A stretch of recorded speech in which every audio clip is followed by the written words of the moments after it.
This is Dr. Ron's Words of Wisdom, words on leadership, goal setting, productivity, and a whole lot more. I trust today you'll consider this like a vitamin or a supplement for your mind and heart. And wherever you receive podcasts from, would you please subscribe to Dr. Ron's Words of Wisdom, leave a rating and a brief written review. It will enable others to be able to find this podcast. Leader, I want to ask you a question today. Does enthusiasm matter? Does enthusiasm make any difference in how well you live your life, execute the things that you need to get done? Is it just hype, or does it really, really work?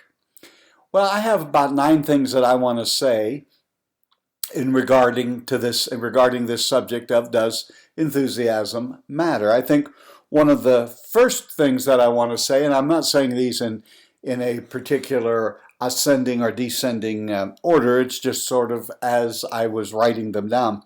The first is it's contagious. If you're around an enthusiastic person, it doesn't take very long as you're conversing with them is an enthusiastic person. We act as if everything has to be just right, and then that'll help make us enthusiastic. I think enthusiasm comes first. You have to believe in what you're doing and your purpose in life, and that you are making a difference, and the fact that you can make a difference. And when you do that, it just becomes contagious.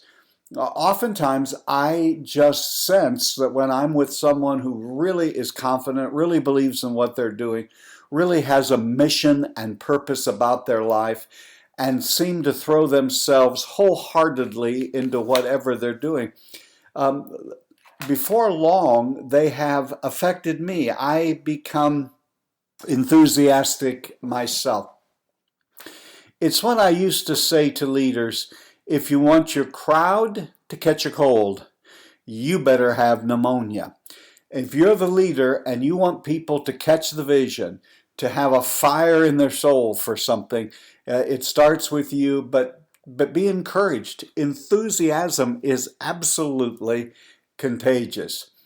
The second thing that I would highlight on enthusiasm is that enthusiasm and passion seem to go hand in hand. They seem to be almost at times indistinguishable, that a passion for something gives you an enthusiasm about it. Being enthusiastic about what you're doing gives you a passion. They seem to just be affected with each other. It was E.M. Forster who said, "One person with passion is better than 40 people who are merely interested." I think that may be the problem in many places today. We have a lot of people who are sort of interested until something better comes along. They sort of think it's okay, but they're not really sold out. They have not really bought in. They are, in essence, not passionate or enthusiastic about what they are doing. But you find one person who is passionate and enthusiastic about the matter at hand, and they will get much more accomplished, as Forster said, than 40 people who are just merely interested. I ask you today, leader, don't just be an interested leader, be an enthusiastic leader. The third thing that I'd say about enthusiasm is it helps you to influence others. It's just easier to follow someone when she or he have strong feelings. It was Walter Chrysler who said the real secret of success is enthusiasm. And if you look back in your life, those people who have influenced you the most oftentimes have been those people who were very, very influential because they were enthusiastic. You bought into their dream. You bought into their vision. You just knew that somehow intrinsically you felt better when you were merely in their presence. And so if you're going to influence people, you have to really believe in your message, your idea, your plan. You have to really believe in it. Enthusiasm seems to make everything easier. I guess I've been using a lot of auto magnets as people I've been quoting, and Henry Ford, and I used to live in Metro Detroit, as a matter of fact, in that side of town where Henry Ford made it famous, who said, "You can do anything if you have enthusiasm." He says, "Enthusiasm is the yeast that makes your hopes rise to the stars." There's a lot of things in life, my friend, that aren't easy. And there are many of you who are listening today. You're in a tough spot. Things may not be going as you would like them to be going. Things are not as you would like to see them be. But one thing about it is, in the midst of the difficulties and the hard places of life, getting enthusiastic, not a worked up emotion, not something that you're faking, but one where you really believe deep down in your heart, in your cause, in your purpose, in your family, in your organization. When you do it with enthusiasm, it just seems to be that which greases the rail. It seems to make everything just a little easier. If you're not sold on it yourself, if you're forcing yourself to put one foot in front of the other, trying to somehow psych yourself up, everything at that point seems to be exceedingly difficult. But enthusiasm makes everything easier. And let's just go to the next one, is because some of you are saying, "Well, Dr. Ron, what do you do if you're just not feeling very enthusiastic?" Or there's some of you who have bought into this idea that somehow enthusiasm is a personality trait. Now, granted, there may be some people for whom it is easier to be enthusiastic, and others for that it may in fact be a little tad bit more difficult. So what do you do if you just don't feel enthusiastic about the matters at hand, the project on your desk, the situation that needs to be taken care of, some changes you need to make in your own life or where you work? In the area of enthusiasm, I'm not talking about faking it till you're making it. I don't subscribe to that. What I'm saying is, act as if you're enthusiastic.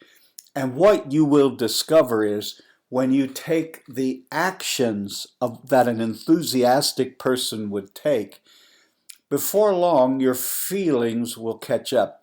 You see, we too many times in the culture subscribe to the idea of, "I don't feel like doing this," and that our feelings are going to dictate our actions, when I believe the opposite is more accurate.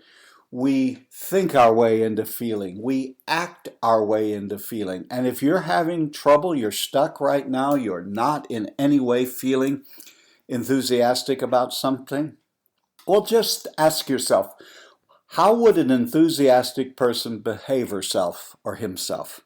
What actions would they take? What would they do? Would they talk to themselves? Would they get up early? What would an enthusiastic person do if they were in my situation today? And then right now, just begin to act as if you are an enthusiastic person. And there are times when I have to get up and get going with things, and my heart isn't in it on that particular day. But years ago, I heard this described, that you just have to act as if you're enthusiastic, as if you do on those days when you are enthusiastic. And when you do that, it doesn't really take very long for those actions to transfer to true, genuine enthusiasm. You begin to really feel enthusiasm. Charles Schwab said, "One can succeed at almost anything for which they have enthusiasm." So that's why we've been talking about it today. It is vitally, vitally important. So don't sit around waiting till you feel enthusiastic. Just get up and get going and act as if you are. The sixth reason that I think enthusiasm does matter, and why it matters in all of our lives, is I think it is a spirit of enthusiasm that helps make one more resilient. Life can give you some cruel blows, and they come one right after the other, it seems like. And there are times when we just feel like we're going to sit down, cry, or throw up our hands, or just quit, run the other direction. But being enthusiastic helps to make you more resilient. There are a lot of things that go into what makes a person resilient, what makes a person an overcomer. How is it that some are able to push past setbacks, difficulties, heartbreaks, major disappointments? Well, one of those ingredients that you would have to mix into that soup of resilience is enthusiasm. Just know that you may not win every hour, and you may not win every day, and you may not even win every week or month. But given enough opportunity, with the right attitude and the right spirit, you will indeed make it. So it makes you more resilient. Seventh thing that I would say about enthusiasm and why it matters is I think it helps us focus. If we're really enthusiastic about who we are and where we are and what we're participating in and the things we're involved in, doing it with an enthusiastic spirit helps us to really focus on the matter at hand. It's not as easy to get discouraged and set aside what we're doing and get distracted. All of these things are forces that we have to continually battle against: discouragement, lack of focus, procrastination, not feeling motivated, and we could go on and on. But when you get up and say, this is a day and I'm going to do what I'm supposed to be, this is the day the Lord has made, whatever it is you need to say to yourself to get yourself enthusiastic, it helps you to be able to focus at the matter at hand. And I believe that's one of the reasons that enthusiasm does matter. I think the eighth thing that I would say about enthusiasm is that it seems to be one of those attitudes and spirits that just has a tremendous spillover effect. Enthusiasm seems to spill over into all areas of one's life. You know, there are times that we all want to be sane. We want to all have a well thought out plan and procedure. But once in a while, you need you'll hear folks say about people who are enthusiastic, they're not realistic. They don't really understand all that could go wrong. Yeah, they really do. It's just that when you do things with enthusiasm, it spills over into all of the areas of your life and helps you to be at your best, and in reality really helps you to do a better job. The ninth and final thing that I want to mention here under this area of does enthusiasm matter? I mean, does it really matter at all? Is it helps us with our energy. Like passion, enthusiasm, and energy seem to go together. I would go on to say that I'm thinking at times energy is a byproduct of a person's enthusiasm. You know that someone has said that no one is as old as those who have outlived enthusiasm. If you're at work and you're just going through the motion, if you're at home and you may be there present physically, but you're emotionally and spiritually disinterested and disengaged, have a little enthusiastic self-talk with yourself. Get yourself in the right attitude and spirit, and it will help you with your energy. Because when you have a spirit of enthusiasm, it helps you with your energy at home. It helps you with your energy when you're with your friends. It helps you when you're in the workplace. It just makes everything go better. My leadership friends, I want you to know today, whatever it is you've been called to do and what you are doing and what you believe in and the projects you're working on, do so with 100% enthusiasm. You've been listening to Dr. Ron's Words of Wisdom, words on leadership, goal setting, productivity, and a whole lot more. I trust today this has been like a vitamin or supplement for your mind and heart. And wherever you receive podcasts from, would you please subscribe to Dr. Ron's Words of Wisdom and leave a rating and a brief written review. Remember, my leadership friend, you are doing better than you think you are. You really, truly are. And until next time, this is Dr. Ron saying, have a great and blessed week.